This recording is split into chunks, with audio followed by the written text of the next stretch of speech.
बड़े सौभाग्य की बात है कि आपके पावन नगर पावन गांव उतई में संत गुरुजनों का पदार्पण हुआ है, जिससे आप सबको उनके शुभ दर्शन एवं अमृतमय वाणियों का रसपान करने को मिल रहा है। यहाँ जितने लोग बैठे हैं, मेरे हिसाब से कोई नए लोग नहीं होंगे। कहने का मतलब सत्संग में आने के लिए कोई नए लोग नहीं होंगे। ऐसे लोग यहाँ नहीं बैठे होंगे जो पहली बार संतों के दर्शन कर रहे होंगे, पहली बार संतों के विचार सुन रहे होंगे। ऐसी बात नहीं है। ऐसी बात है? बताओ आप लोग, हाथ उठाओ जो कभी दर्शन ही नहीं किए, सत्संग ही नहीं किए। ऐसे लोग मन हाथ उठाओ, उठान हो। इसका मतलब सब लोग सत्संग सुने हैं और सब लोग संतों का दर्शन किए हैं। तो आप जितने दिन सत्संग किए हैं उसमें आप लोग यही बात सुने होंगे कि बिन सत्संग विवेक ना होई, राम कृपा बिनु सुलभ न सोई। एक गोस्वामी जी ने ये बात कही है, तो वो कहते राम कृपा बिनु सुलभ न सोई। हम कह सकते हैं कि संत कृपा बिनु सुलभ न सोई। सचमुच में सत्संग में आते हैं तो हमें क्या मिलता है? संत लोग आपको क्या देते हैं? जमीन, घर, मकान, कार, क्या देते हैं? है ना? संत लोग क्या देते हैं? विवेक और विचार की बूटी देते हैं। और सचमुच में इस दवाई को, इस ज्ञान को आप अपने जीवन में उतार लेंगे तो आप वो नहीं रहेंगे जो आज हैं, है ना? वो नहीं रहेंगे जो आज हैं। यानी आपका संपूर्ण जीवन बदल जाता है।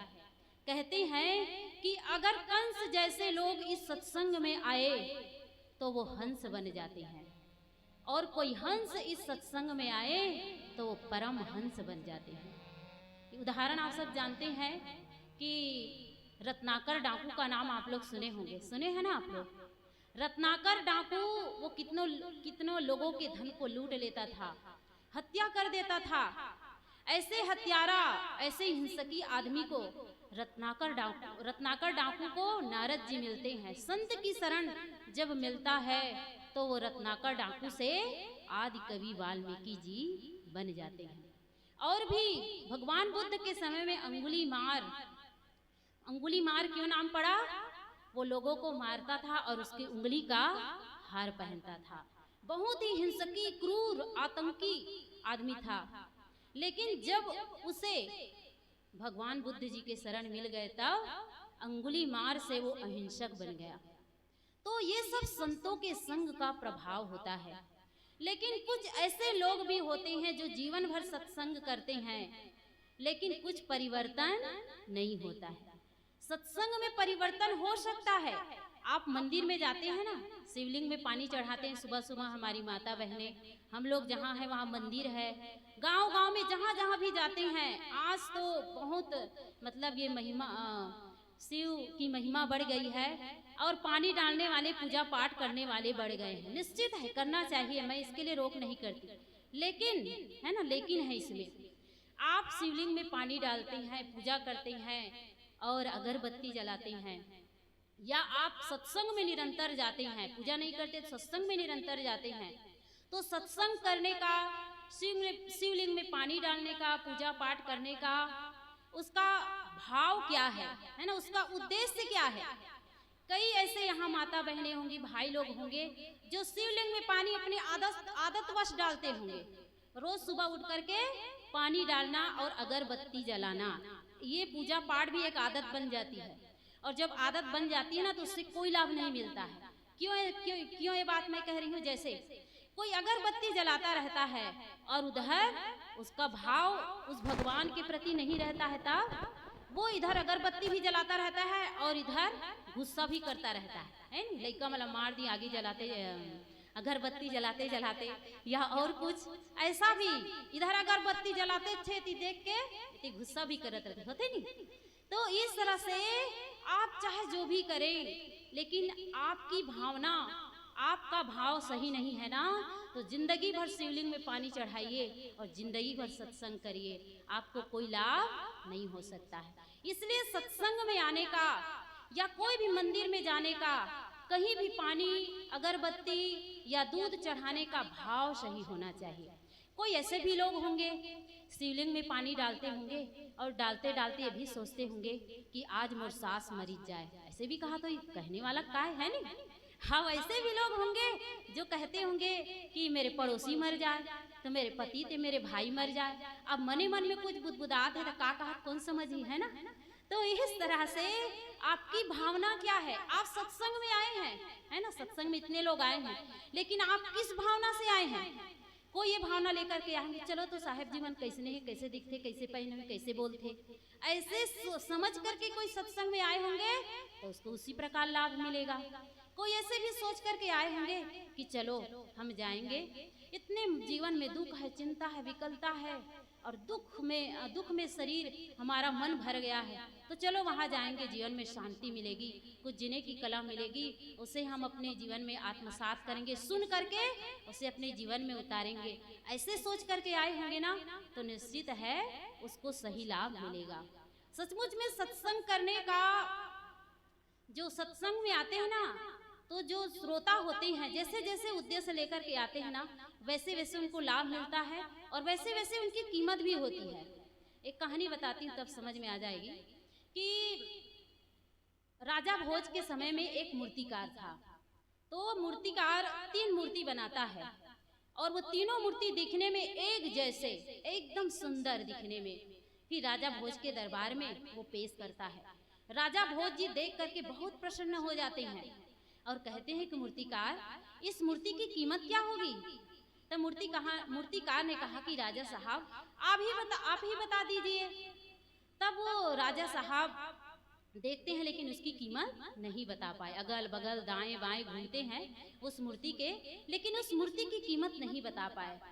तब राजा साहब ने कहा कि मूर्तिकार तुम ही इसकी कीमत बता दो, मैं तो बता नहीं पा रहा हूँ। तब वो मूर्तिकार सीधा सीधा उसकी कीमत नहीं बताता है, वो क्या करता है, वो एक तिनका उठाता है, तिनका राहर काड़ी कह दे, है नहीं, वो सबके समझ में नहीं आए, तो वो तिनका उठाता है और एक कान पहले मूर्ति के कान में डालता है, एक कान से डालता है और दूसरे कान से वो निकल जाता है। कहते हैं कि राजा साहब इसकी कीमत है 50 रुपया। उस समय भाई, आज के जमाने में, उस समय कहा कि इसकी कीमत है 50 रुपया। फिर वो तिनका उठाता है और दूसरी मूर्ति के कान में डालता है और वो मुंह से निकल गया, है ना, मुंह कान से डाला और मुंह से निकल गया।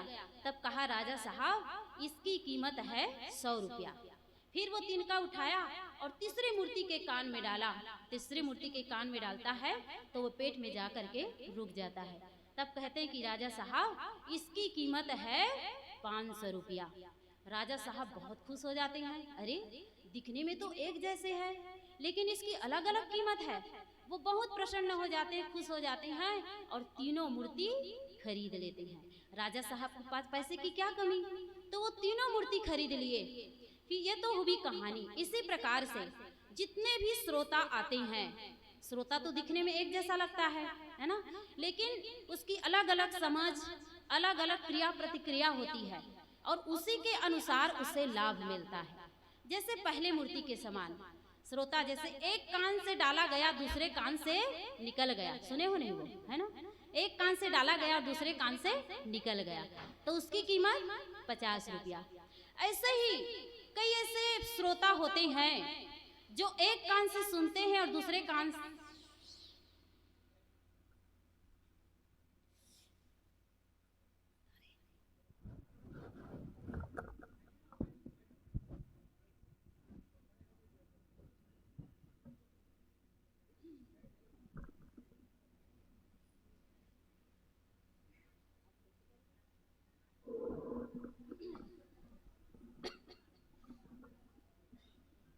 बोलिए सदगुरुदेव की जय।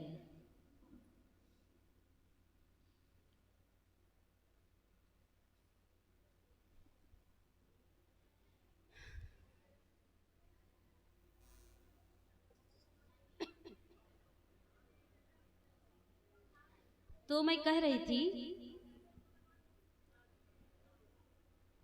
कि जो सत्संग में आते हैं